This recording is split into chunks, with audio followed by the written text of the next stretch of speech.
తెలుగు సినీ ఇండస్ట్రీలో star hero అయిన నందమూరి బాలకృష్ణ గురించి ప్రత్యేకంగా చెప్పాల్సిన పని లేదు. Tollywood senior hero Balayya present Gopichand Malineni దర్శకత్వంలో తన 107వ సినిమా చేస్తున్నారు. అంతేకాదు అఖండ చిత్రంతో ఘన విజయం అందుకున్న బాలయ్య వరుస సినిమాల షూటింగ్స్లో ఫుల్ బిజీగా ఉన్నారు. ఇప్పటికీ కూడా పలు సినిమాలలో నటిస్తూ చాలా బిజీగా ఉన్నారు. ఇదిలా ఉంటే బాలయ్య బాబు చివరగా అఖండ సినిమాతో మంచి విజయాన్ని అందుకున్నారు. తన తదుపరి సినిమాలపైన కూడా బాలకృష్ణ ఫుల్ ఫోకస్ పెట్టి వాటిని ఫినిష్ చేసే పనిలో ఉన్నారు. అయితే ఇప్పుడు బాలకృష్ణ సినిమాకు సంబంధించి ఒక విషయం సోషల్ మీడియాలో చాలా వైరల్గా మారుతుంది. ఇకపోతే తమిళ హీరో అరవింద స్వామి అంటే తెలుగు ప్రేక్షకులకు బాగా సుపరిచితమే. గతంలో ఎన్నో సినిమాలలో నటించి ఎంతో మంది ప్రేక్షకులను అభిమానులను సైతం సంపాదించుకున్నారు.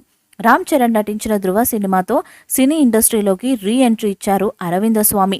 ఈ సినిమాతో అద్భుతమైన నటనని ప్రదర్శించారు. అయితే ఇప్పుడు మళ్ళీ మరొక సినిమాలో నటించబోతున్నట్లుగా అరవింద స్వామి గురించి సమాచారం తెలుస్తుంది. అందుకు సంబంధించిన పలు ప్రయత్నాలు కూడా జరుగుతున్నట్లు మనకు తెలుస్తుంది. కాగా బాలయ్య మరియు అనిల్ రావుపూడి కాంబినేషన్లో నిర్మించే సినిమాలో ఒక కీలకమైన పాత్రలో అరవింద స్వామిని తీసుకోవచ్చనే ప్లాన్ చేస్తున్నట్లు సమాచారం. ఇదిలా ఉంటే ఇప్పుడు తమిళ మరియు మలయాళ నటులను తీసుకోవడం అంటే పలు సమస్యగా మారుతుంది.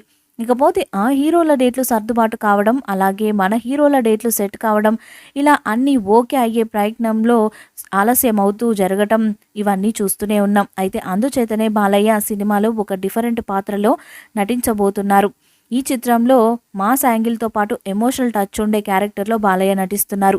కాగా ఈ చిత్రానికి సంగీత దర్శకుడు తమన్ సంగీతాన్ని అందిస్తున్నారు. అయితే కోబ్రా సినిమాకి పనిచేసిన హరి మొదటిసారిగా తెలుగు సినిమాకి పనిచేస్తున్నారు. మరిన్ని అప్డేట్స్ కోసం మన ఛానల్ సబ్స్క్రైబ్ చేయండి, వీడియో లైక్ చేయండి, షేర్ చేయండి అండ్ కామెంట్ చేయండి.